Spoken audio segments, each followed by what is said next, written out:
This is Duke University.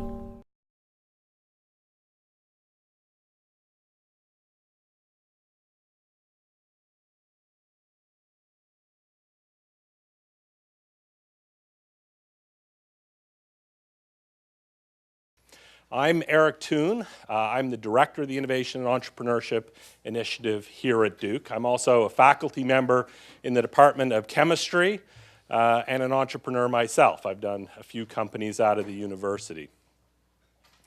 What is the Innovation and Entrepreneurship Initiative? Many of you know that I had actually been away from Duke for some time. I was away from Duke for about 4 years.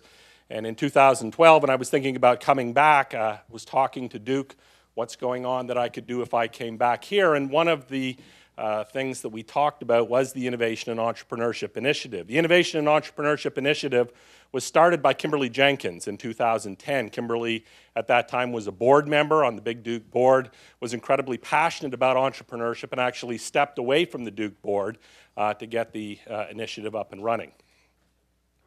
And so it seemed like something that would be interesting. It's very much in fashion these days. All of you know that if you look across the country, entrepreneurship is sort of the theme du jour around the country today. But one of the things that really kind of stuck in my head was, why does a university have an innovation and entrepreneurship initiative, right? Everybody's doing it. Why is this something that belongs at a university? I get why entrepreneurship is important for society, but why is it something that belongs at a university? The more I thought about it, the clearer it became to me. And where I got to really was at the university, the ground has shifted under our feet. The world has changed. And the 20th century model of the university, I think, is a tough sell for the 21st century. If we think about the educational mission of the university, today we have $1 trillion of student debt in the United States, at the same time that we have the rise of the massive online open course movement, right? I don't know exactly where all that's going, but it's not hard to imagine that that could be disruptive to an industry that charges people $60,000 a year to go to school. If we think about the research mission of the university, the last 2 years I was in Washington, I was away at DOE, and I was in a leadership position there, and I spent all my time up on the Hill in Congress, meeting with congressmen, meeting with senators, basically begging for money to keep our little agency alive. And you get to see up close and in person what it means to have to allocate scarce resources in this day and age. And I can promise you that in this day and age, if you can't make it unbelievably clear to plumbers in Iowa why it is in their incredibly narrowly defined self-interest to take a smaller paycheck home, they will end you. They will absolutely end you. And so I think we find ourselves at a time where the university has to do a much better job at making clear our value proposition to the people that pay the bills. So where I got to was, not only is it appropriate for a university to have an entrepreneurship initiative, but it's really necessary for a university to have an entrepreneurship initiative.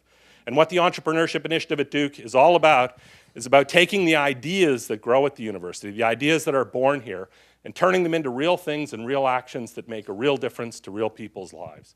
Duke lists as one of its enduring themes, knowledge in the service society. The Innovation and Entrepreneurship Initiative is here to bring that to life, to make it happen. So that's what the Innovation and Entrepreneurship Initiative is about. We're organized around 4 themes: education, from undergraduates to alumni and everything in between; fundamental research in entrepreneurship, how do you encourage, how do you enable entrepreneurship at the level of individuals, at the level of institutions, at the level of ecosystems; translation, which is really what we're here to talk about today, how do you practically take the ideas that grow at the university and turn them into real things; and social entrepreneurship. So this afternoon, we're here to talk about translation, about taking the ideas that grow at the university and bringing them to life. We have 2 panels for you. The first panel that I'm going to turn you over to in a few moments are faculty entrepreneurs, people who have done that, people who have taken the ideas from the university and made them real. And they're going to tell you their stories. And I think that hopefully they can inspire you, and they can also tell you about some of the troubles that come in the process of doing that. And then the second panel that I'll moderate in a little bit will help highlight for you some of the resources that are here at the university to help you in your journey. So with that, I will turn the microphone over to Bruce, who's going to moderate the first panel. Thank you, Eric. I'd also like to welcome everyone to this evening's session for Entrepreneur Week. And it's great to see so many faces coming out. And it's also been great to get Eric back here with such energy spearheading this initiative and bringing his perspective from Washington to help us think about sort of this issue. He's bringing up how do we use knowledge as part of the Duke overall mission to serve society. And tonight we're fortunate enough to really have three faculty members who've been doing this in a variety of ways that we're going to hear about, who've been real entrepreneurs, trailblazers, three individuals interested in translation, again, taking knowledge in their particular sphere, and you'll hear they're from different backgrounds and different areas across the university, and trying to use that to help and serve society. So I'll quickly introduce them, and then I'm going to ask them to just tell you their story. So let me introduce all three of them quickly first. And so the first one is Donald McDonald, who, I'm going to get your official title here, Donald, is the Glaxo Wellcome Professor of Molecular Cancer Biology. He's also the chair of the Department of Pharmacology and Cancer Biology here, which I have an appointment in that department, so I have to be nice to him.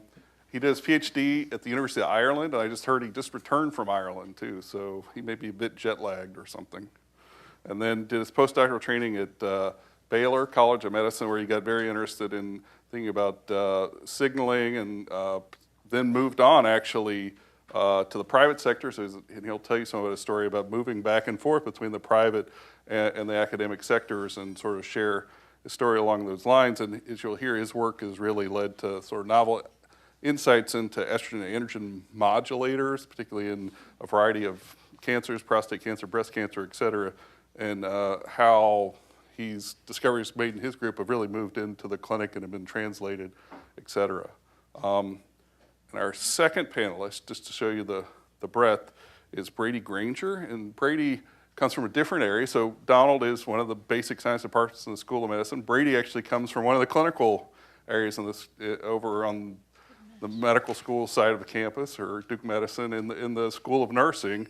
And Brady is the director of the Duke Heart Center Nursing Research Program, and has been really interested and worked closely with a number of groups in the community to think about outcomes research, how to serve the community, and thinking about how do we take what we're learning from those things again and translate them. How do you be entrepreneurial in that type of setting? How do you improve service to the community? And I'm sure you're going to hear wonderful stories from her about sort of that sector at the university and society. And then last but not least, we'll have Jeff Glass here, who's the Hogg Family Professor of Engineering and Computer Engineering. Jeff did his PhD at another ACC school, but we'll still welcome here at Duke, at the University of Virginia. But he did do an MBA here at Duke too, so that's, we forgive you. And then and he has really extensive experience advising and starting a number of companies. So I think, Jeff brings a perspective that I think would be valuable to a lot of the faculty here about not only starting his own things, but how, if you're helping other people evaluate other opportunities, how that's done, which is something often I don't know that we get that perspective much as a faculty. So, and he's taught extensively on thinking about managing innovation and groups in innovation. So with that sort of overview or introduction, I asked Donald, we'll just start down here in Donald, and why don't you each take some time and tell us about your stories. Good. Thanks, Bruce. Yes, actually, Bruce said I just came back from Ireland. So if I go off and talking like this in a few minutes, it's just because I've been in the homeland for the last week around every relative and a lot of Guinness. But and I'm missing that part. So I want to just start off my few comments by reiterating something that Eric said, and that is that entrepreneurship is not something that that is a desirable attribute of any university or enterprise. It's something that is absolutely necessary. And in some respects, that kind of echoes why I believe that my colleagues and I and my group are so heavily involved in entrepreneurship, and that is because in this type of science we do, which I'll tell you about, we need it. We could not survive in the NIH model. We want to develop drugs.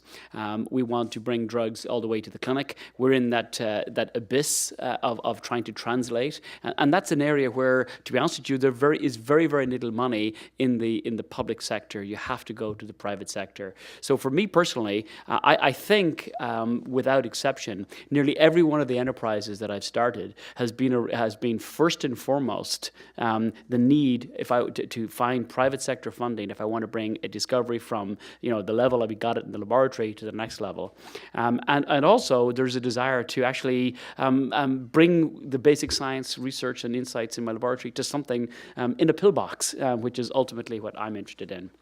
My background will tell you why I'm interested in entrepreneurship. I was a little bit schizophrenic in my background, and I couldn't figure out if I wanted to be a university professor or if I wanted to be industry. So I kind of did both.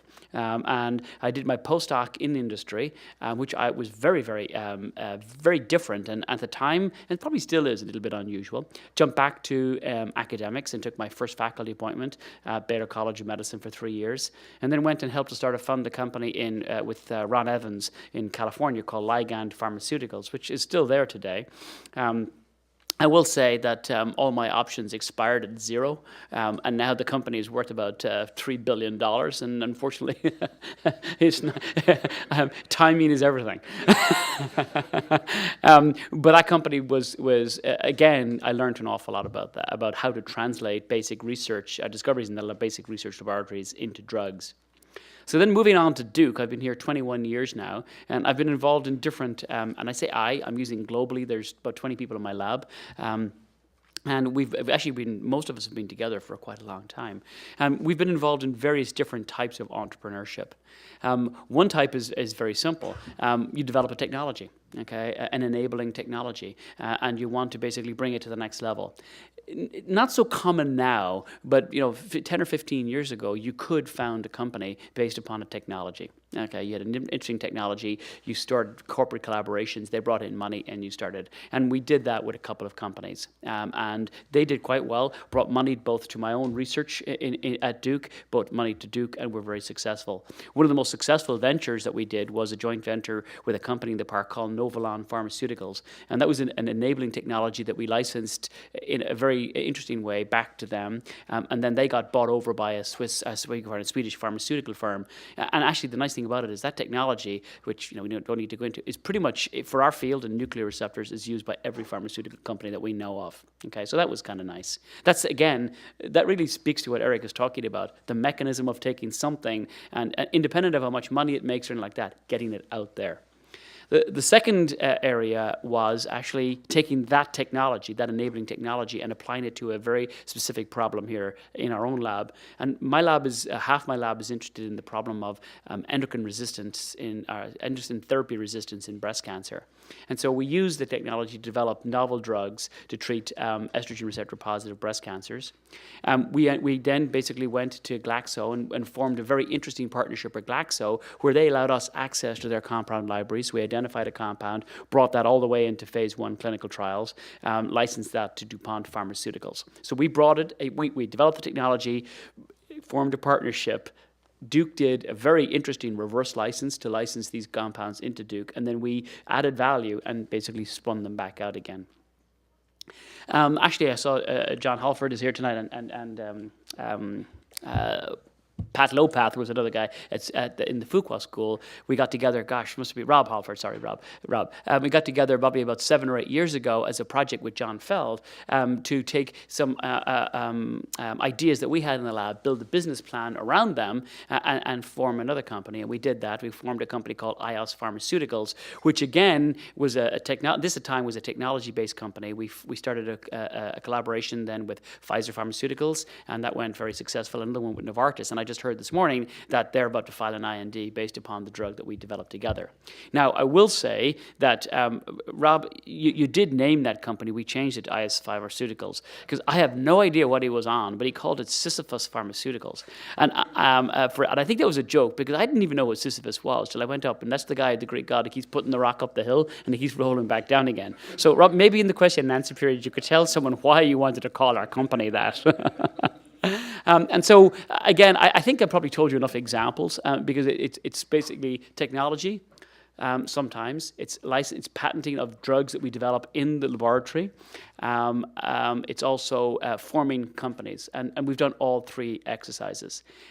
I think that every single project in my lab you could trace back to the, even the most basic science project in my lab you could trace to some translational outcome. That's all I'm personally interested in. So as you can see, because of that, I have to have the ability to translate that. I have to be an entrepreneur in order to keep my program alive. So that's kind of just a taste, and I'll talk about more specifics at the question and answer period.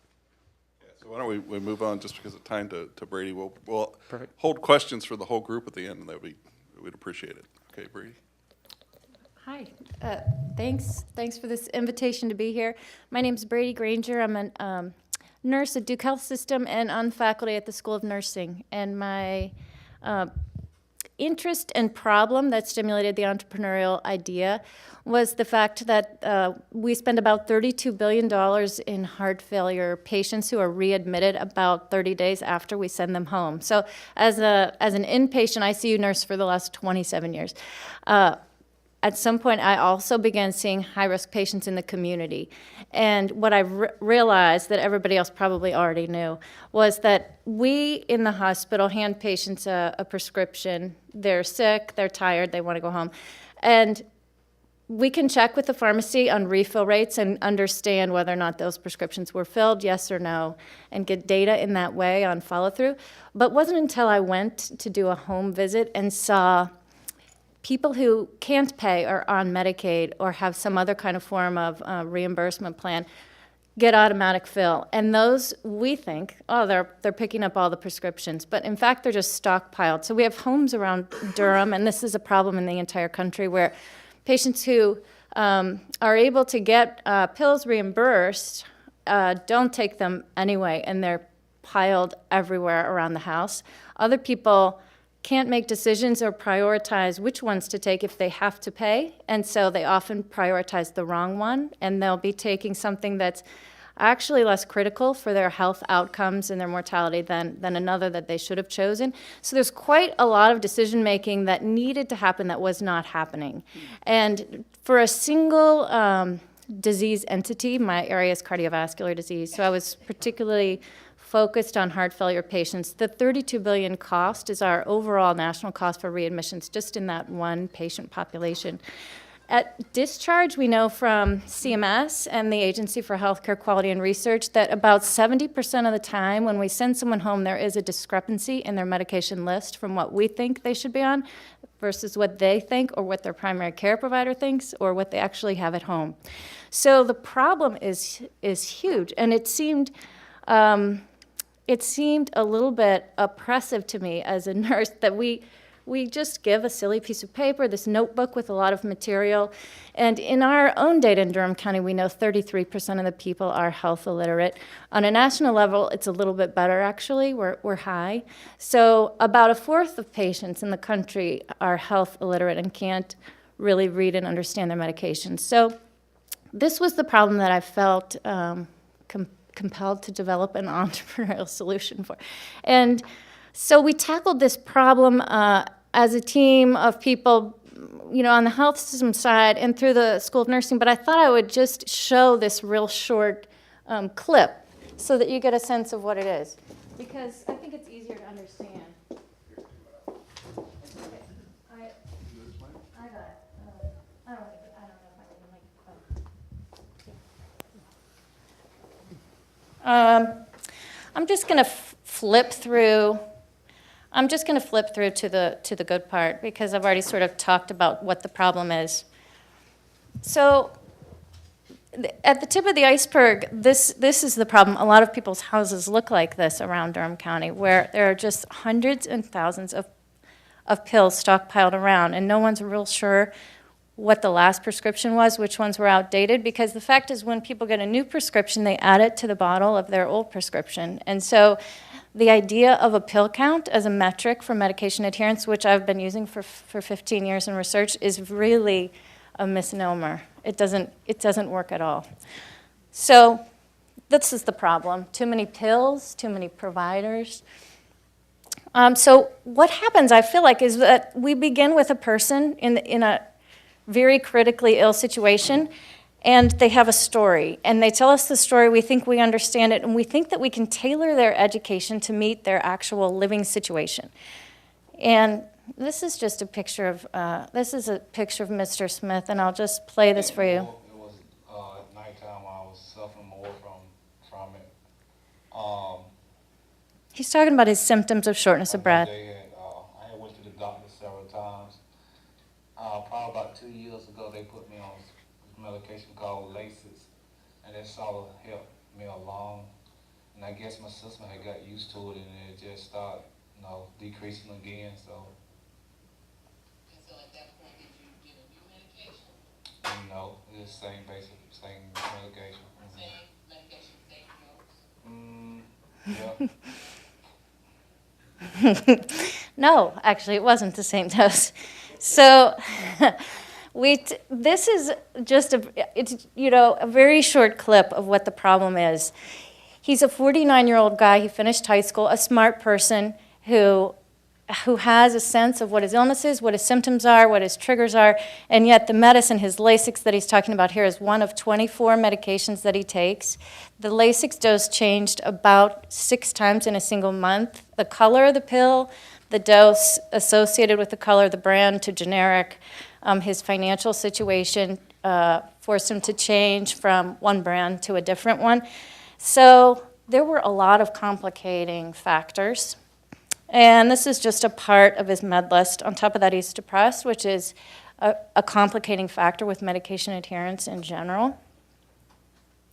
So there are kind of 5 things that help solve this problem, and they've been really well studied and publicized by the Center for Medicaid and Medicare Services, Agency for Healthcare Quality and Research. And communication before discharge is one of them, and I lived in that space. So my story is all about how can we do a better job when we felt like we were. And the second one, though, is something that we hadn't really taken advantage of, which was skill-based educational methodology. And then, of course, communication afterwards, which we also weren't doing that well, and giving feedback. So the thing that we developed was this drag and drop toolbox, which solved a couple of problems at once. It allowed us to use pictures, and it helped us to improve the learner's confidence in how to prioritize pills and what they actually looked like, which ones were for which thing. It helped us to evaluate their performance in being able to organize their medicine for a given day. And it helped us, we thought it would help us with their critical thinking, like teaching a person how to make good decisions. But actually, it really helped the providers the most, because it was our critical thinking that was really more flawed, I think, than the patients, in terms of thinking that we knew what was going on when really we really had no idea. And so this is what it is. It helps medication literacy, confidence. It helps us with data capture. It gives us real-time feedback. And it allows us to engage in a different way with the patient around their barriers in everyday life. So what we do is, on an iPad, the photographs of the actual tablets, both brand and generic, are loaded, programmed on this iPad. And the program is designed to allow the provider, it doesn't matter, the nurse, the pharmacist, whomever, to fill the box correctly, and by dragging and dropping the pill in the correct date and time. And the patient, then the box is checked as correct. And then we hand the iPad to the patient, and the patient is able to do the same thing in return. If it's incorrect, the box will turn red, and it's really just an opportunity for communication. And if it's correct, the whole thing turns blue. So this is what the screen looks like, and what I wanted to do was a little demo of the drag and drop pill box, but the pill component of the box is not working on this demo. So I'm not going to do that, but this is the screenshot that the nurse sees, and it allows you to sort of see what information we get that we never got before. We can see risk, and we can see health literacy level, and then for every patient there's an opportunity, in these columns here to do patient-reported outcome surveys, to just get a better understanding of their view of this whole process and their level of understanding. So that's it. These are a couple of important people that are interested in this project. The Joint Commission, who accredits us as a hospital, they have established these issues of medication discrepancies as a national quality indicator. So we're trying to rise to that occasion and do a better job. Center for Medicaid and Medicare Services, and the HCAHPS is a patient satisfaction metric that we try and achieve. So that's all. How do I turn this on? Okay, thank you, Brady. And again, why don't we hold questions for them? But I think that's a great example of the two examples we've heard so far of different types of translation. So again, just as we have a broad breadth of faculty at Duke, you can see that the types of translations we're doing is different. We're going to hear another story, excellent story from Jeff Glass here. So Jeff, take it away. Thanks. Hi, everybody. Great to be here. Thanks for the invitation. And I want to first touch on something Eric said that maybe Donald reinforced as well, and that is this idea of entrepreneurship education, because I think we're fundamentally an educational institution. And even though I'm very excited about translation and getting things into the commercial realm, I think we have to understand how important it is to the educational process as well. The best story I think I have on that is I've been back and forth between industry and university as well. I hadn't used the term schizophrenic before. I was sort of just thinking I hadn't decided what I wanted to do when I grew up, but I think probably my wife would say schizophrenic. So we'll go with that. And one of the things that I noticed, so I was my first job was actually with industry, but doing about 80% of my time on what I would call research, applied fundamental engineering research anyway. And about 20-30% on marketing and intelligence gathering for the company.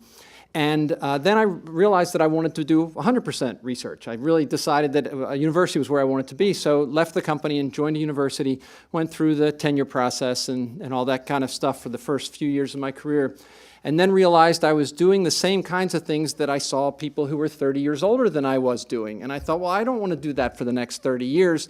Okay, all of that's very flawed logic, but that's what I thought. I'm just telling you what I thought at the time.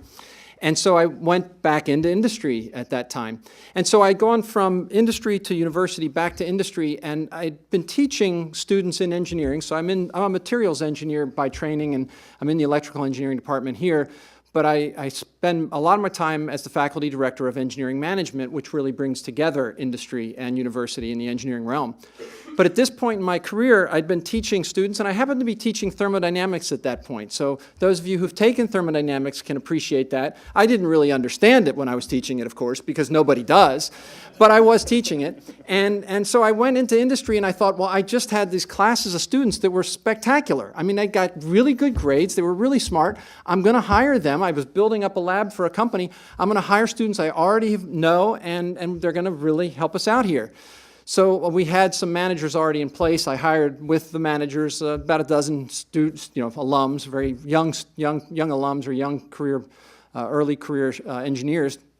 And about 3 months later, my whole management team came to me and basically said, we're ready to quit because not a single one of the engineers we've hired is helping us at all. They're essentially causing us more pain and time than we get from them. And this was a real shocker and really a wake-up call when you hire strong students, strong engineers, but they can't contribute to the company. Now, I think many of us in industry now wouldn't be surprised at that. It was only 3 months. They have to change from being classroom-oriented to being problem solvers and actually problem definers, which is what we really need out of our engineers. Not just solvers, but they have to define the problems they're working on. And so I realized at that time that there was a big gap in our educational system, from my perspective, especially in the engineering route, where we could do better getting the students ready for industry, ready for actual applied problem-solving product development. And at that time, of course, I also realized what an idiot I was for giving up my tenure and going into industry. So I put the two together and decided I'd go back to a university, and this time running an engineering management program. And at that time, I was with Case Western. And what I really focused on at that time was, what is the course sequence that gives these students the quickest, because we're packed in our curricula, right? We don't have time for a bunch of courses. But what gives them the quickest and the most information that will help companies? And it was entrepreneurship. Entrepreneurship trains them all about the holistic part of the business, while also giving them an understanding of the logistics or the mechanisms of starting a company. So I really think that this idea of entrepreneurship, and we can use the term intrapreneurship too for large companies, but this idea of entrepreneurship is pervasive in what it can train our students to do when they get out, working as innovators in companies or in startups or starting their own companies. I think that's a really important thing to acknowledge that an entrepreneurship program does. And I've talked to hundreds of alumni in my roles as faculty directors of these institutes, and none of the alums I've talked to have ever questioned the idea that, well, you're teaching them entrepreneurship, why should we hire them? They totally get it. If you teach someone to be an entrepreneur and to write a business plan and to develop a business model, then they're going to be more valuable to you no matter what the size of your company is. So just a couple quick things on my entrepreneurship background. My first brush with entrepreneurship was at NC State University as a co-inventor on the patents that were spun out for the company Cree, which is the lighting company here in the park. And I remember vividly weekends writing disclosures and faxing them to one of the founders of the company. Yes, writing and faxing. If those of you some of you may not know what that means, but bear with me. And having those patents go into the hopper in terms of the fundraising process that these founders were doing. I didn't join the company. I didn't want to be an entrepreneur at the time. But it was great to watch that sequence and watch how that company has grown to over $1 billion in revenue now. And so watch the fact that the patents that we developed at that time really were not the things, not the technologies that they made their money on. There's a big difference between getting the patent and developing the technology and then actually implementing it in the ever-changing environment in these engineering companies. In addition to that, and I'll do this just quickly so we can get on to questions, but in addition to that, over the years when I went back from my academic role into industry and then back to academics, that transition allowed me to have a lot of interaction with companies that were starting in venture capital firms. So I've done a lot of due diligence for venture capital firms in helping to start new ventures, and also been the interim CTO of a venture for the venture firms, of a new venture for the venture capital firms, and an expert witness on behalf of new ventures and entrepreneurial concerns.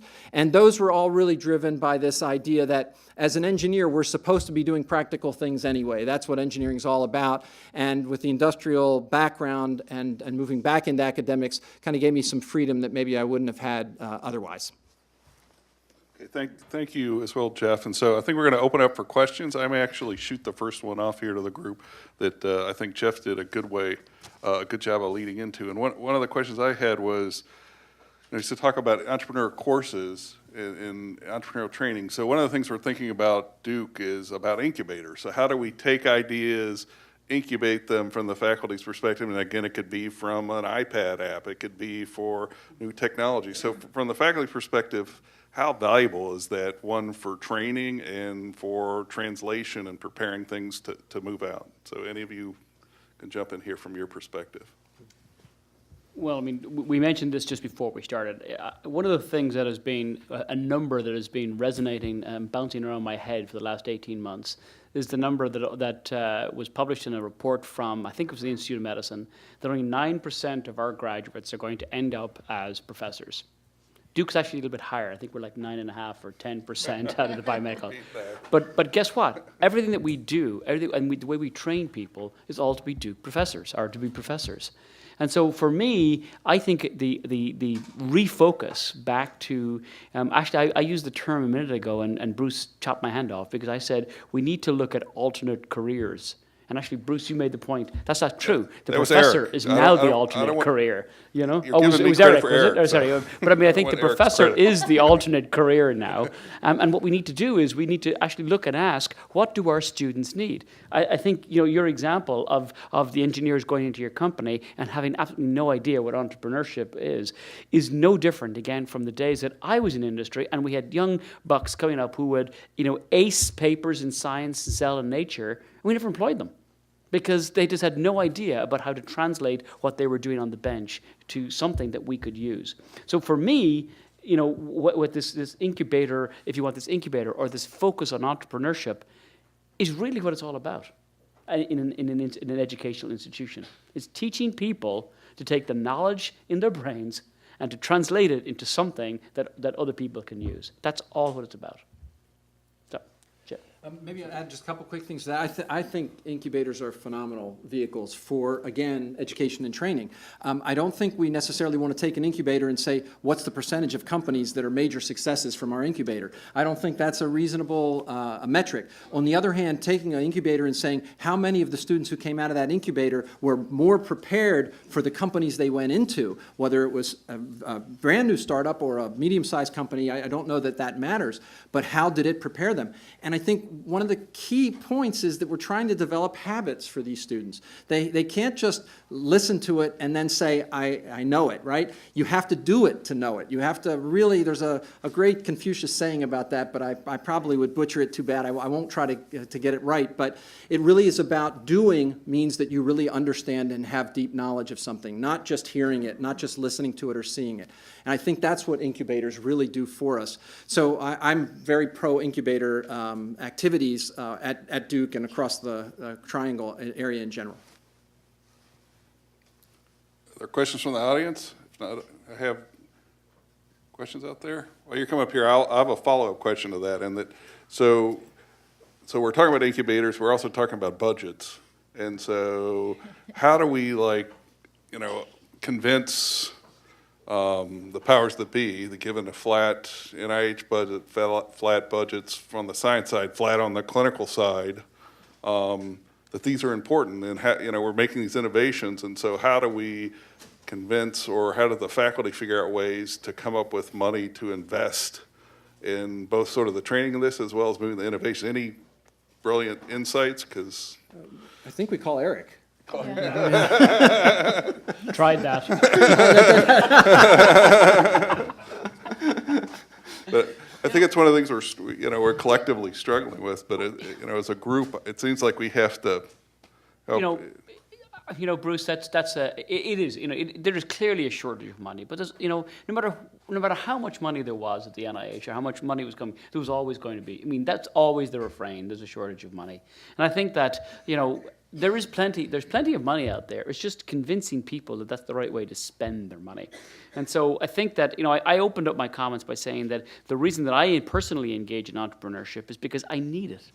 And it's the entrepreneurship and the of going out and telling people I want to translate that brings in the money. If you sit at Duke and think that they're going to come to you, you're going to go old and gray, waiting for that to happen. I think that we really have to be more proactive as individuals. I think also there's a misnomer, and I think that Rose is here as well will agree with me. There's a misnomer as faculty members that we have an Office of Science and Technology that basically that's their job, is to go out and find money for us. That is not true.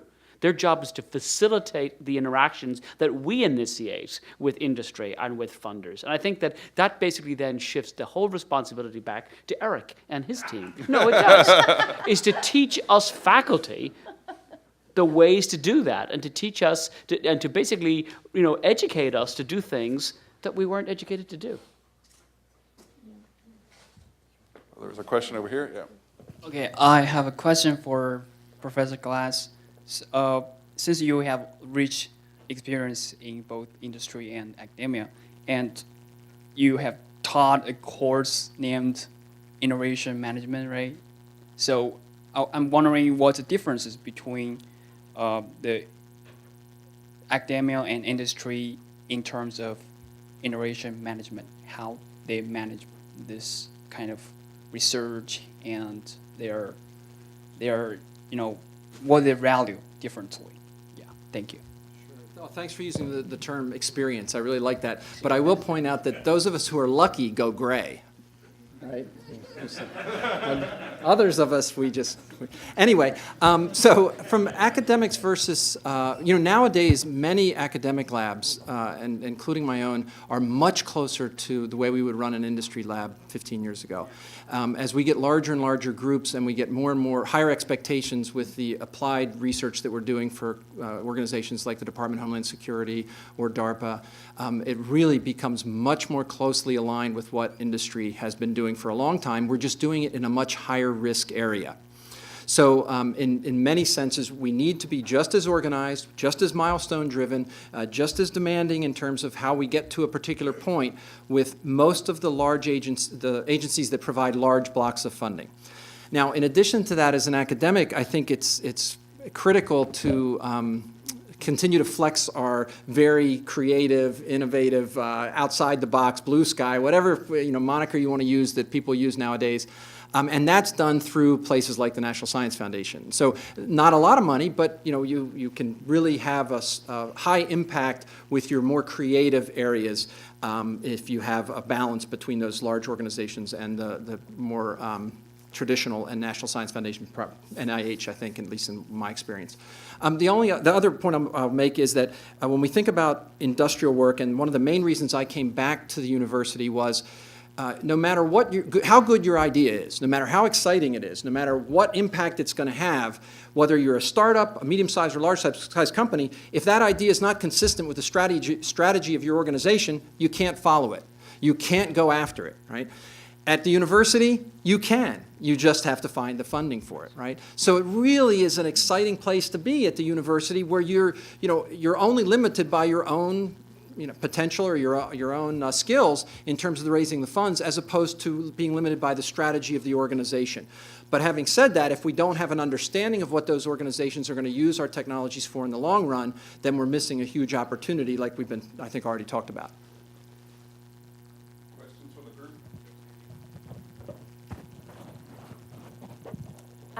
So all of you are kind of talking about the fact that students coming out of the classroom need something more when they go into an entrepreneurial role. What is that something more? Because there are a lot of us here that are like professional students. So what are those things that you're looking for when they move into that entrepreneurial role? What are some of those skills that we can build as a student, starting as a student? One thing for sure is the ability to learn how to identify who even cares about what it is that you're interested in, to learn how to articulate really clearly what is the benefit of this thing to someone else, and then to be able to find people with money that are also interested in your same area. I think that's part of the skill set that needs to be developed. That's not necessarily, it seems easy, but it's not necessarily totally intuitive in my personal experience. Jeff, I mean, I'm going back to my own experiences. Jeff brought up a point there, and it's sometimes that the project or the project that you're on changes. Not sometimes, all times. The project you're working on, then it changes. The life cycle of a project, at least in the pharmaceutical industry, which is the one that I'm most familiar with, is 18 months. That's the life cycle of a project in the basic sciences. If you don't have a clinical candidate nominated within 18 months, the project is dead.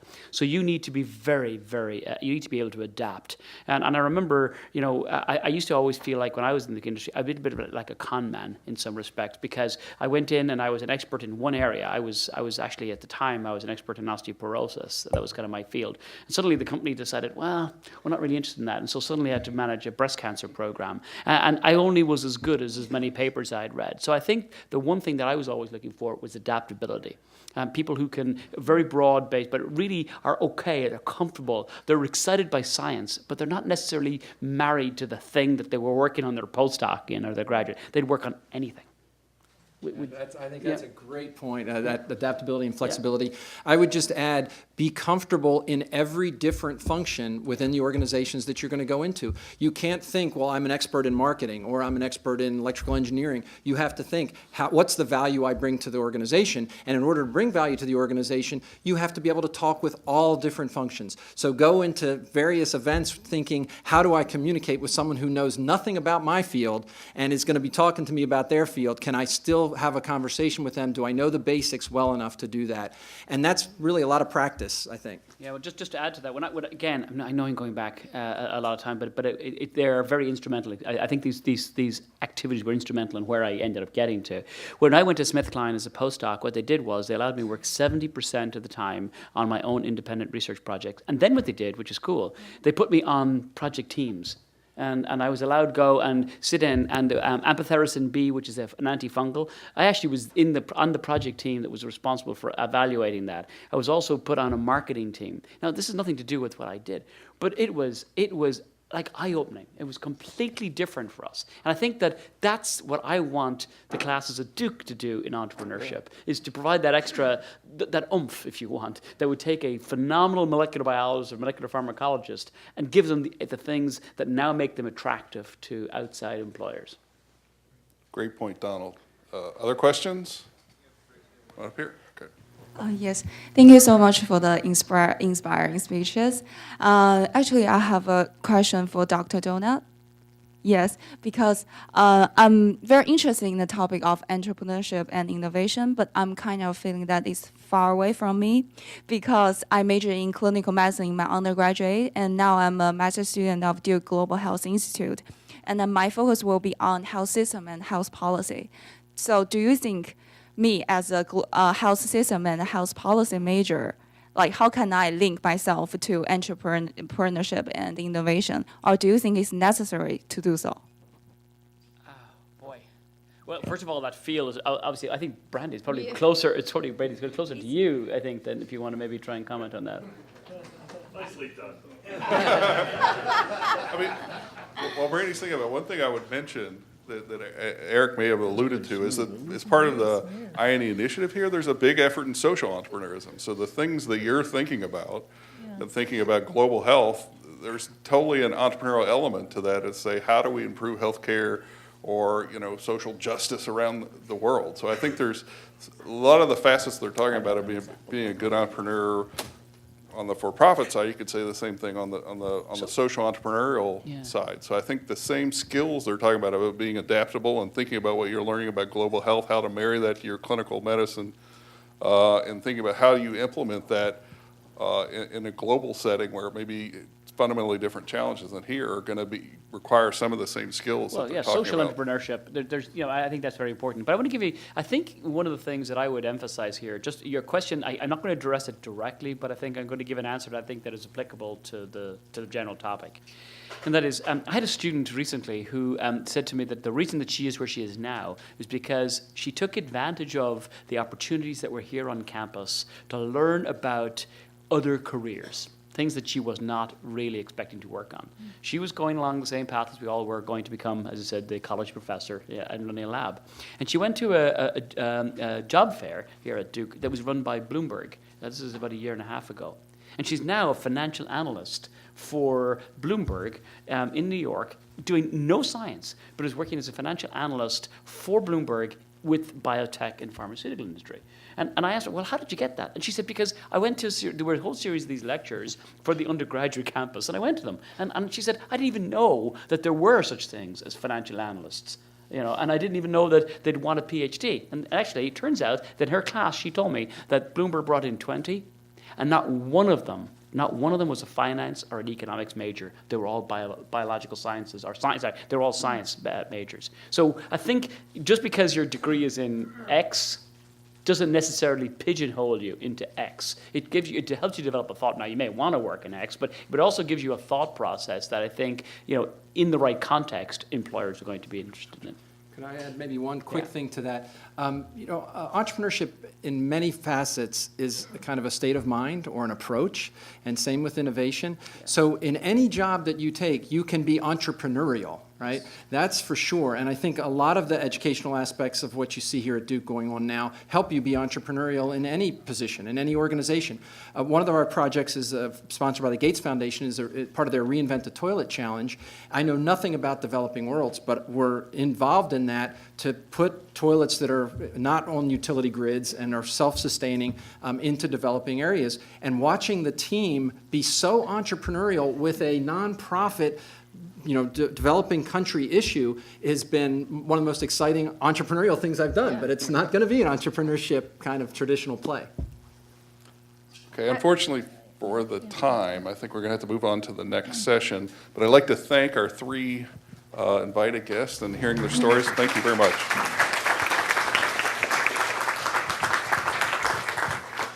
Okay, so we have another group of people who are going to come and see us now. So entrepreneurship, as I'm sure many of you know, is a complicated and a multifaceted occupation.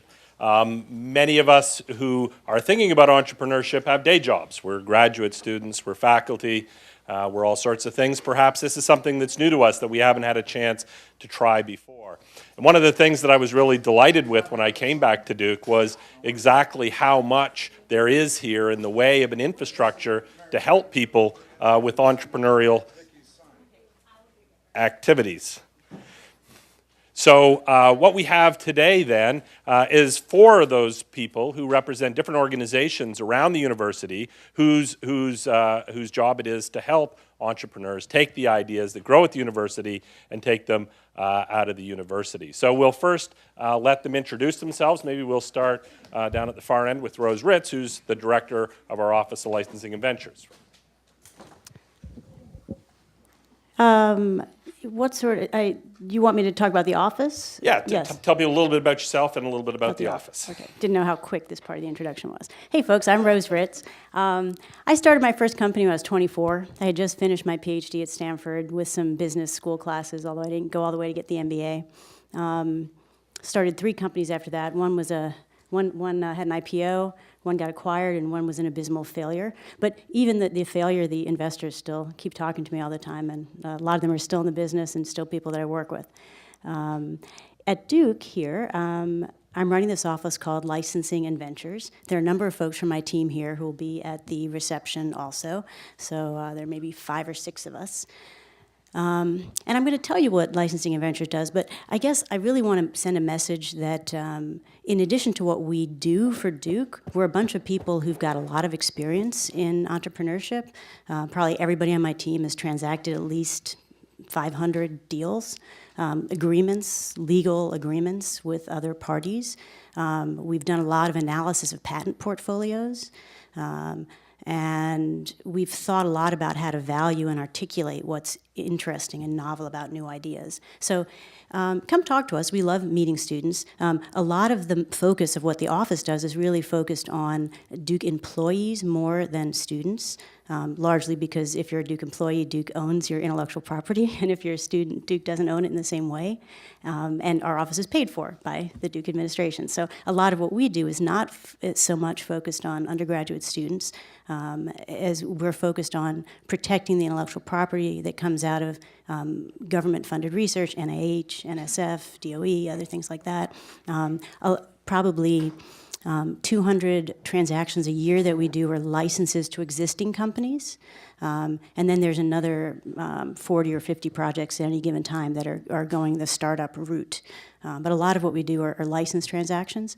But if you're a student, a lot of us mentor students in our off time, and again have a lot of background ourselves doing entrepreneurial work, and are just interested in hearing what people are doing and offering advice. So fundamentally, OLV is a place where the Duke patent budget is managed. If you invent something that has any link to a Duke lab or a Duke faculty member or a Duke resource, we can probably help you protect it. If intellectual property, a patent is something that's important, we can help you think through confidentiality agreements if you don't need to patent, but if you just want to talk to somebody and make sure they're not going to steal your idea. Or thinking about trademarks. So anyway, I mean, any time you want to be an entrepreneur, you got to know what your secret sauce is. So your secret sauce could be something you need to patent, or it could be something you just need to hold close to the vest, or have some agreement in place so that then you can go out and talk to people about. And those are things we're really quite knowledgeable about and quite experienced, is patents, transactions, licensing agreements, confidentiality agreements, and finding the right partners, thinking about what a partnership will look like and how you put the legal framework in place to make that work. So that's my introduction to the Office of Licensing and Ventures. Just keep Kip? going? Yes, keep going. We'll keep going right down the line. My name is Kip Fry, and I am a professor in the law school and the School of Public Policy. I run the Law and Entrepreneurship program in the law school, in which we really try to take a lot of the things we've talked about today and help future lawyers understand how to be helpful, and both helpful and not hurtful in that process as much as possible. And that program has been going on for about 5 years now and is quite successful. I also spend a lot of time with Eric and working with the I&E initiative, and especially in the area of translation and what we call the innovation to impact process of coaching, helping, and just providing a forum for students, faculty, staff to come and say, you know, I want to do something.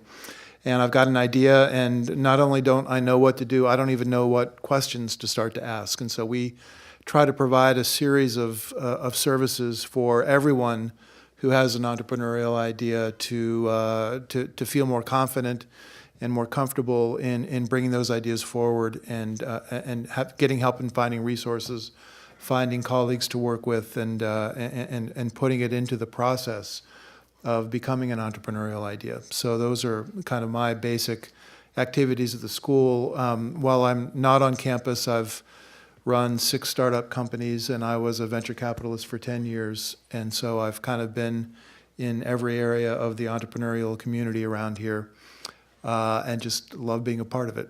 So, is that enough? Absolutely. My name is John Fjeld. I'm in the business school. I'm a poster child for the point Donald made a little while ago. I was a math and philosophy major and have a doctorate in philosophy.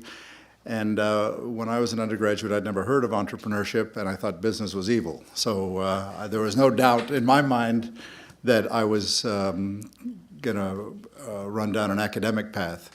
My first job was actually teaching at Duke, and it didn't take me long before I realized maybe there was more to life than teaching philosophy at Duke, and I started to look around. And I left the university and went out into, in the business school, what we refer to as the real world for a couple of decades, some working for IBM, and then about 10 years or so working in a variety of startups. And the last one was in California, in Santa Clara, and almost 10 years ago to the day, well, it was earlier in 2004, but I called my friend Kip Fry and said, you know, I have a really long commute living in North Carolina and working in Santa Clara, and I really need to find something closer to home, but I've kind of been out of the community for a while. What's going on? Kip, being the outstanding entrepreneur that he is, saw an opportunity because he was teaching in the business school and was trying to figure out how to get out of teaching in the business school. That was not part of the story he told me at the time, but he said, you know what?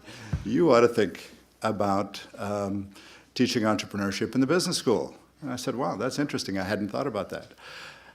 To make a long story short, here I am, and he's out. And I teach entrepreneurship and strategy in the business school. Donald also alluded to the fact that with Rob Halford sitting in the back and Pat Lopath and a couple of his colleagues, my first venture of teaching entrepreneurship, we had the pleasure of working on one of those technologies and some others. And I will tell you, the most fun that I have is working with highly motivated, energetic students helping important innovations get out into the world.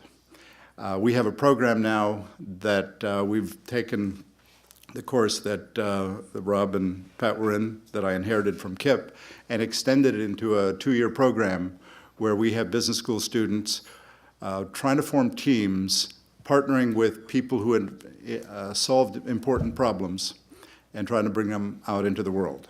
So I think of what we do as really providing a service to the university and using that as a vehicle for educating our MBA students. And I believe very strongly that it's some of the most valuable learning that our students get is really trying to figure out how to get something out into the world.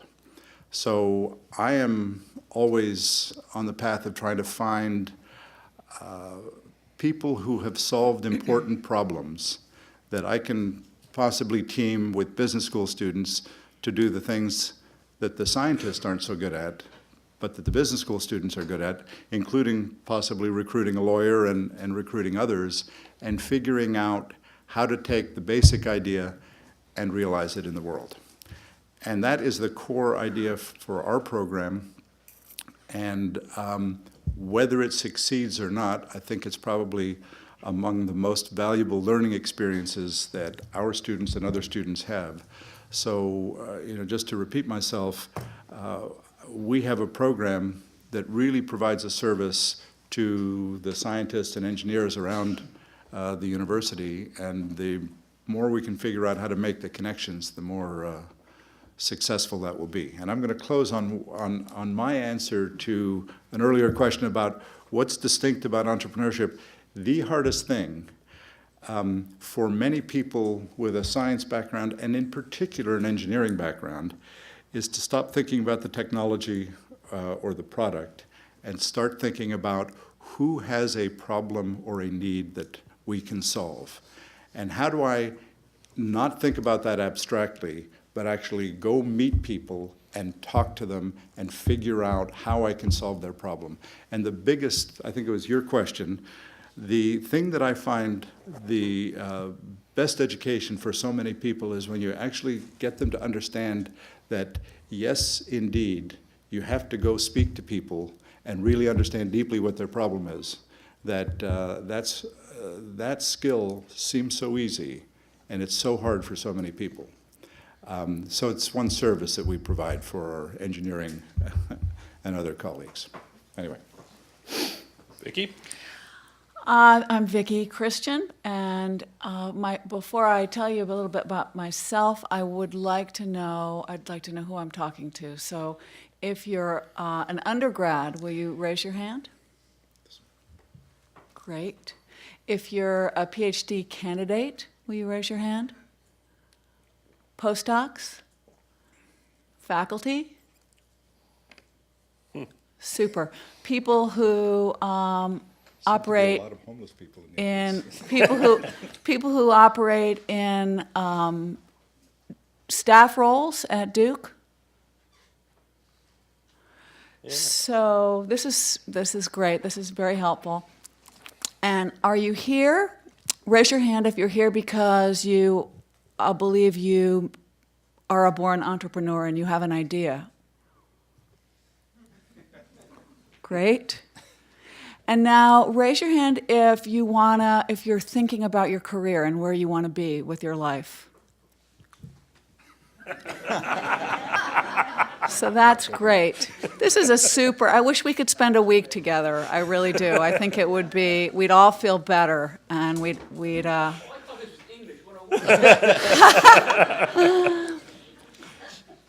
So I'm just going to very quickly tell you that I was a Duke undergrad. I graduated in 1980. I've done on and off a lot of graduate level work, but never finished anything but a conservatory program in theater. And I've worked in and around Duke since I graduated in 1980. I've spent about half of my life in the private sector, and the other half of my life working principally with or for Rob Califf, but also with and for Bruce Sellinger, Eric Toon, and a number of other people, Art Mosley, in the audience. So I'm a product of the reality that you can move around, you can make things happen that you care about, that there's a place for everybody if you're energetic and passionate about what you want to do and the impact that you want to have.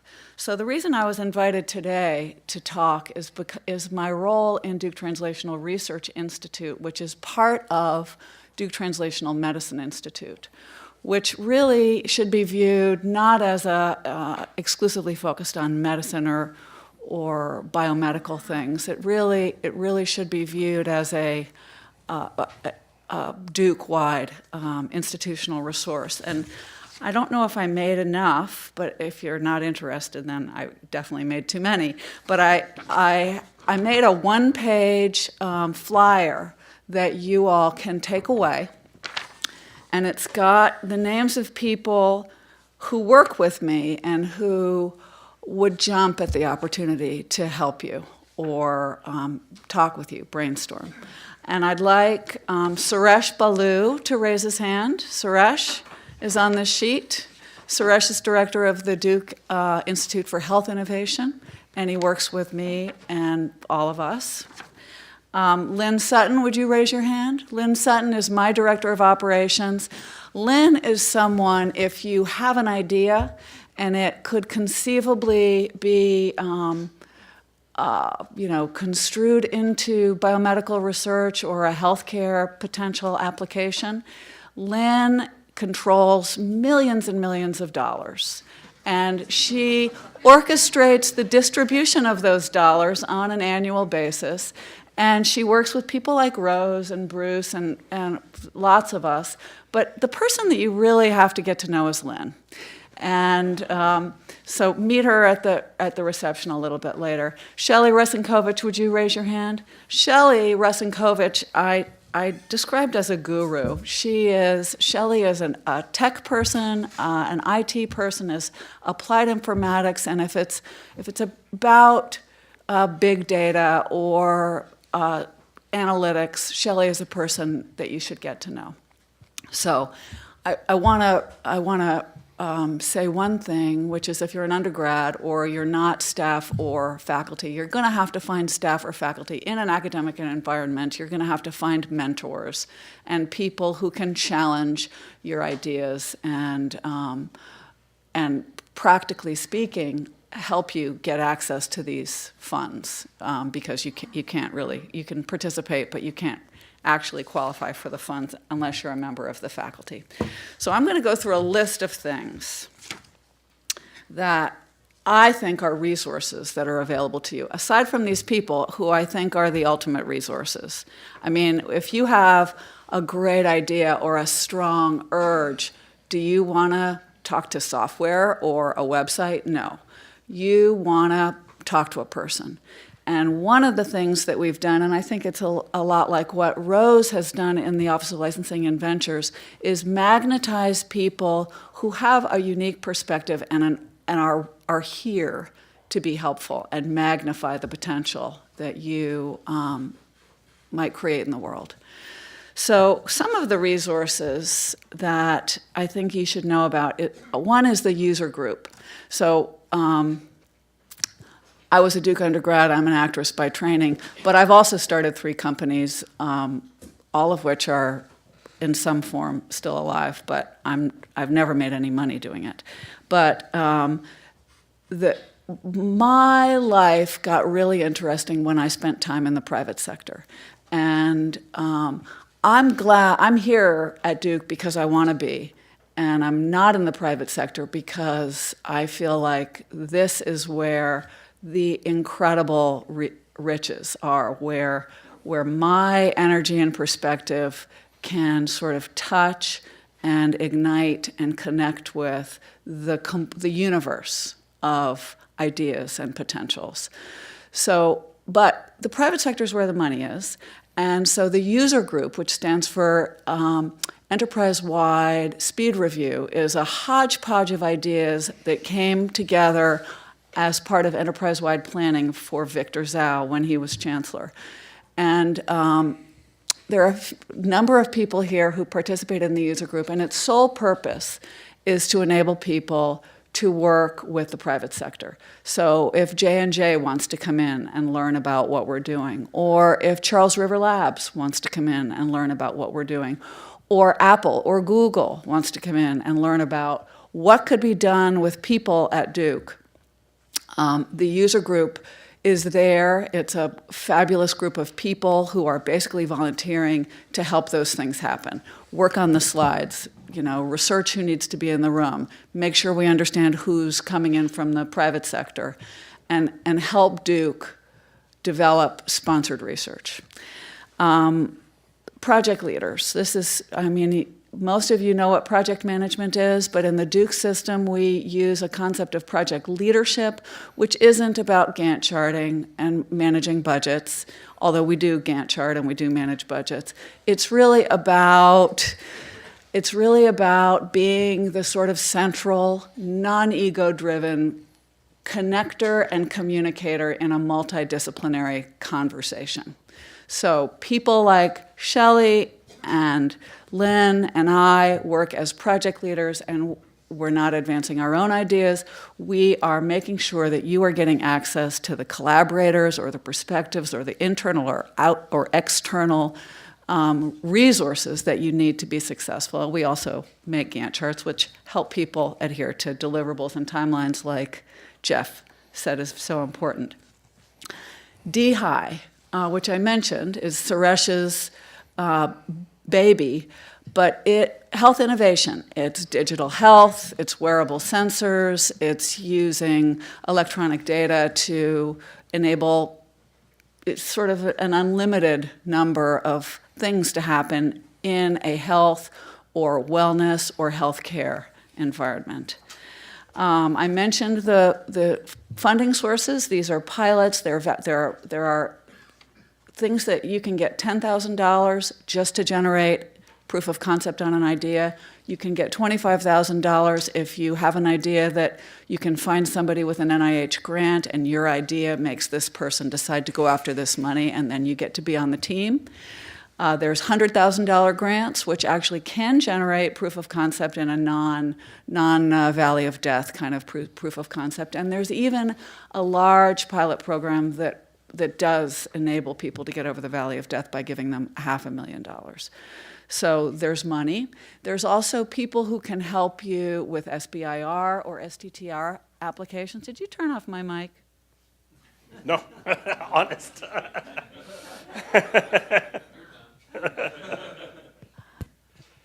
Is it work? Yes, okay. So people who can help with fundraising ideas. There are people who have written business plans, quite a few. And, it's very important to recognize, and I think it was one of a moment of genius when Rose's group was sort of administratively connected formally to DTMI, whose director is Rose's principal mentor at this point. So we're all connected, and if you come to any one of the three of us, Judd Staples in I&E, or Rose, or me, it's highly likely that we're going to talk with you about the things that interest us, where we feel like we can help, and then we're going to make sure that we tap Eric or Judd, or tap Rose, or Alan Hirosian, or Brian Baines very quickly, because none of us can be everything to something ambitious. And then I also wanted to call out the Clinical and Translational Science Award. Am I quiet again? Very quiet. So, the good thing about being an actress is that you don't really need a microphone. Whoa. Thanks, John. The CTSA, which is Clinical and Translational Science Award, we put in the initial application in 2007 or 2006, and now in this second generation of the existence of this very large NIH-funded grant, it is formally an institutional resource, not a School of Medicine resource. So the resources that Lynn is working on to develop something called My Research Home, which would be a one-stop shop for you to go to figure out, I need to learn about flow cytometry. I need to understand what a foot fungus is. I need somebody who can help me with statistics.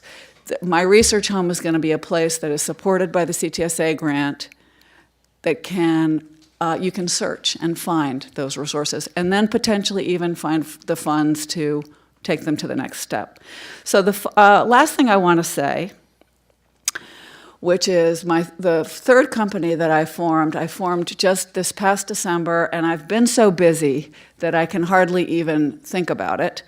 I formed it because a guy at Google told me that he needed to get access to Duke people, and he wasn't willing to pay in directs, and he wasn't willing to sign away IP, and how could he get access to Duke people?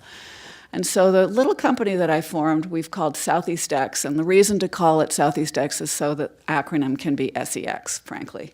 But it's tiny. We've negotiated 2 little contracts, and both with Google, and that's a start.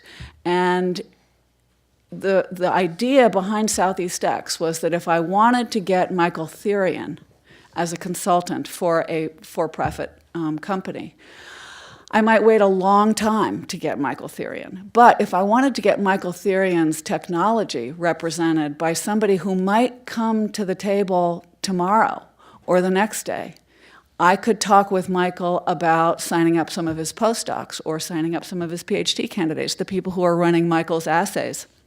And so the idea here is an independent consulting vehicle for people who have expertise. There's obviously a lot of limits to what you can do. You can't. We're all allowed to work on our own time as independent consultants, but a very short period of time. But the idea behind Southeast X is that, consulting and exposure to the private sector can happen in 15-minute increments. And people who are not sure whether they're going to get to be professors in academic institutions might really benefit from getting 15 minutes with a Pfizer or a J&J or somebody else. So anyway, that's the last thing I have. And if you are a postdoc or a PhD candidate and you feel like you've got this incredible body of knowledge that you've developed over the course of your education and you don't have enough vehicles for spending it, you can send me an email. And if you pick up one of these, you'll see Suresh, Jeff Schuster, who's the GM of a company that I formed in 2009 with help from Rose, Lynn, the woman who runs the user group, myself, Shelley, and Ashley Dunham, who runs our population research group. And so we would all love to work with you. And we're grateful to be part of this. Thanks. So we have here a tremendous group of people with tremendous experience starting, building companies, every aspect of it. I know that many of you are here today because you have your own ideas that you're thinking about developing. This group of people is here because they want to help you do that. So do we have any questions for the panel that we have with us today? Yeah, over there.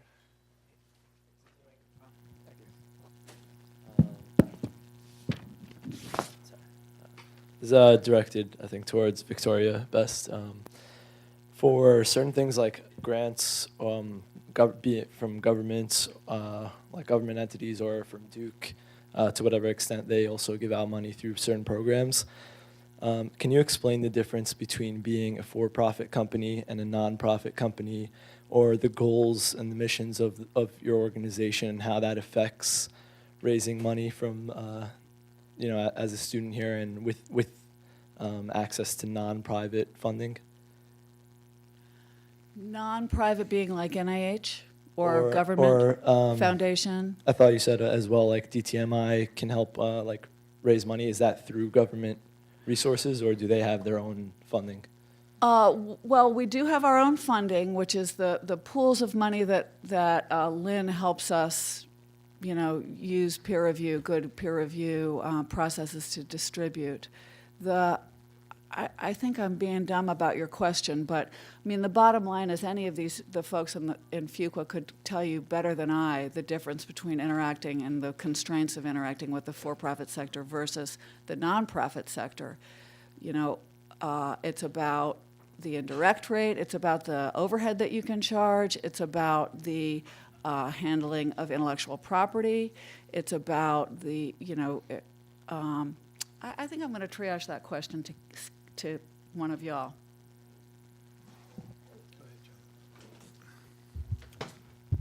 Let's clarify the question first, Brandon. Are you wondering what help can we provide to you to raise money, potentially, for some business idea, and how does that differ between for-profit and not-for-profit? Yeah, and specifically with like strategy about going, let's say I have an idea and some mission that I want that idea to achieve, strategizing whether I should go like non-profit organization or for-profit. Well, so let me begin with a very brief sermon on the subject.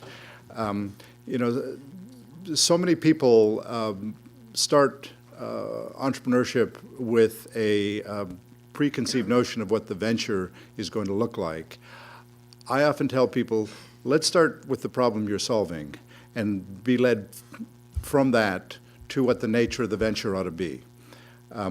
If your desire is to cure some form of cancer, the facts on this planet are you can't do that as a nonprofit.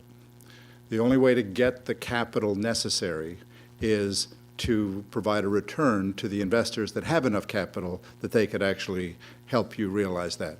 On the other hand, there are other ventures where there's probably no financial return, but there is a return that some investors would value, and you could be led down a path to a not-for-profit. I think it's a mistake to try to force a template on an idea before you have enough shape for what it ought to look like. So you'd be drawn from the idea, the problem you're solving, back to who are likely investors. Once you've done that, we have lots of connections. There's a big network. There are a lot of Duke investors, et cetera, who are interested. And, all of us have connections, and all of us will introduce ideas to potential investors. But that comes with it that we have vetted the idea enough that we think it ought to be presented to investors. As part of the courses that I teach, that Kip teaches, entrepreneurs can get some distance down the road and have an opportunity to get connected to investors as part of that. In addition, and I should, Vicki introduced everybody, I should make sure everybody knows who Howie Rhee is. Howie, stand up, turn around, twist around. Howie, everybody should know Howie. You should join the Duke Global Entrepreneurship Network. Howie runs, he stimulates Duke Gen to run numerous events, including collections of angel investors who have an interest in Duke, and ideas get presented, and there's this whole community that might help you. But anyway, so to summarize a long answer with a short answer, start with the idea, figure out who the likely investors are, and then avail yourself of the help and the facilities to get connected to the right investors at the right point in time. Thank you. Thank you. This may sound silly. Do you guys charge? Yeah, we take 20% of every. So it's not silly. Rose can talk to you about the relationship that the university has to intellectual property of a scientific nature developed here, but our job is to help people be successful. That the university pays us, and by the way, we take some pleasure in doing that. So if, once you square your intellectual property with Rose, everything else comes at no cost. Yeah, we don't charge at all. Yeah. No, of course. That anybody knows of. Yeah.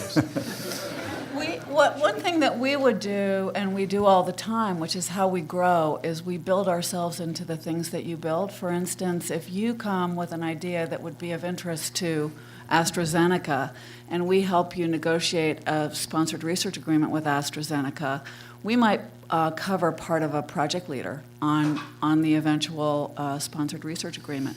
Or we might put 50% of a project leader or 50% of some other kind of resource that you would need on your grant if you're successful in doing an STTR or SBIR grant.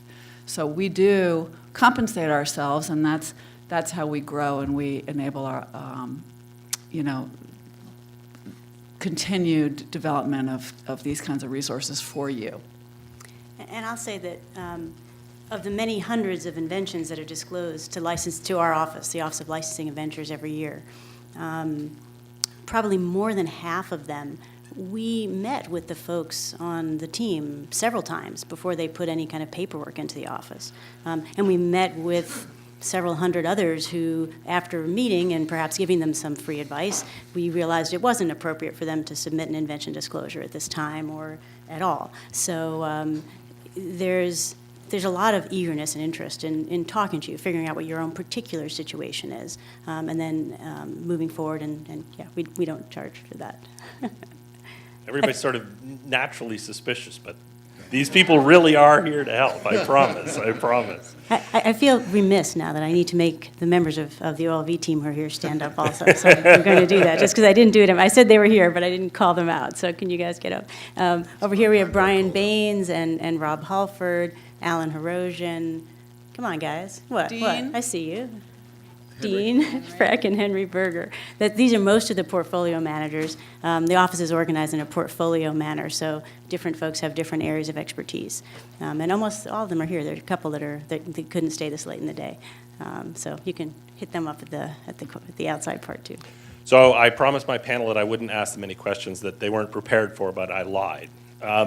And so I'm going to ask them a question that they're not prepared for, but I'm going to give them a second to think about it. So this group of people looks at hundreds of ideas, hundreds of people all the time. And so I'm going to ask Rose and Kip to give us, the one thing when a team walks in the door and tells them about their idea, they go, that's the one, I think that's going to work. What's the one thing that really makes them excited? And then I'm going to ask John and Vicki to say, what's the one thing that they hear and they go, uh-oh, we're in trouble. All right, so I'll give you a second to think about that, right? So we have refreshments outside. You've seen that there's a lot of members of teams here, and I'd encourage you to talk to those people, for those of you who are interested in building something. I know there's a number of undergraduates that are here with us. Tomorrow evening, back over in Gross, we have an event that's really focused on undergraduates.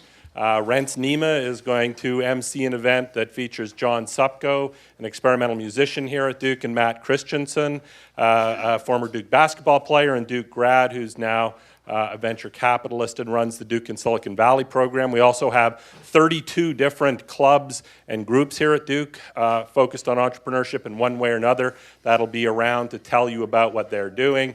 And then a barbecue, free food, which is always how you get undergraduates to do everything. So, all right, here we go. Back to Rose. What's the one thing that really gets you excited and makes you think that we might have something?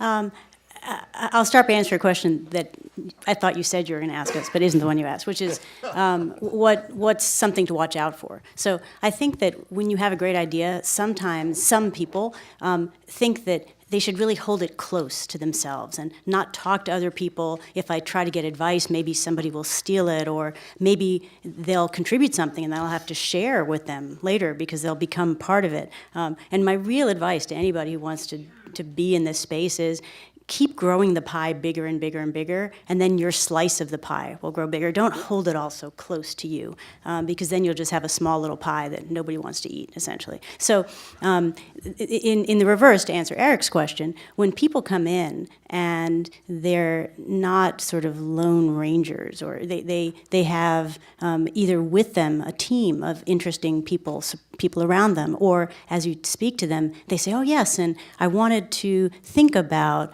how a doctor might use this. So I went over and asked and found this resource and talked to somebody. Or I talked to my cousin or my father or my uncle, whoever the heck it is. People who have reached out to other people and have other people around them, and have used that as a way to go beyond what any one individual can possibly know, are elements of things that to me are very exciting. And really help projects succeed. Okay. Well, for me, I'm going to answer it in a way that's really two things, but I'll figure out a way to call it one thing. Having looked at just hundreds and hundreds of these things, for me, it's always an intersection, and it's an intersection of two things. If I can hear this group or this entrepreneur or whoever's talking to me identify an actual problem that I can imagine someone having, and I don't have to have any experience in it, I don't have to have any knowledge about it, but if it kind of resonates with me that this does seem like a problem that that whatever they're talking about actually relates to, and then if I can imagine on the other side, being the grubby capitalist that I am, someone who actually would pay to have that problem solved, I can get excited about almost anything with those two elements, and I don't care. I'll assume the technology, I'll assume everything else, because all of that will just end up being proven or not proven. But it's pretty hard to get excited about something if I just don't buy that whatever is being pitched to me or talked about actually constitutes a problem in somebody's life, or in some company's life. And then if I can't imagine the person who would actually pay to have that problem solved, that's pretty hard too. I just looked at something yesterday where it sounded really, really incredible, and then we started talking about who would be able to take advantage of it, and it turns out actually no one. So that intersection is really, give me something on either side of that, and I'll go down the road with you because I can, everything else kind of follows from that. I think it's a problem we run into a lot at the university, the sort of hammer in search of a nail problem. All right, John, so what really gets you scared? Well, so obviously, I've sort of answered this question. I'm going to give my answers the flip side of the coin of what Kip just said, but in somewhat different terms. I find what most people do is they say, I want to change the way people do such and such, or I want to build a product that does such and such. And then I have a little conversation with them about, I don't actually care what you want. And if they don't get that and shift immediately to, okay, actually I understand your point, and here's the need, here's the problem that we're solving, but they're fixated on what they want to do, then I don't feel as inclined to work with them. It's so weird that we're all saying the same thing, That's but not weird at all. I guess maybe it's not weird. I guess it's kind of dull.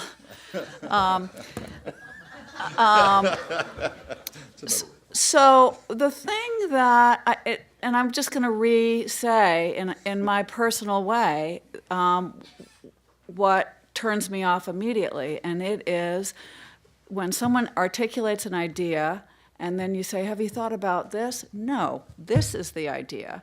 Well, have you thought about it in the context of, listen, lady, if you don't like my idea, if you don't want to give me the money, that is not the way to do it. Bruce Salinger had a concept, and he probably thought about it in 1,000 different ways, but one day he sat in a room with Bob Harrington, and Bob Harrington said, this concept, it's very cool, but have you thought about this? And it changed everything for Bruce.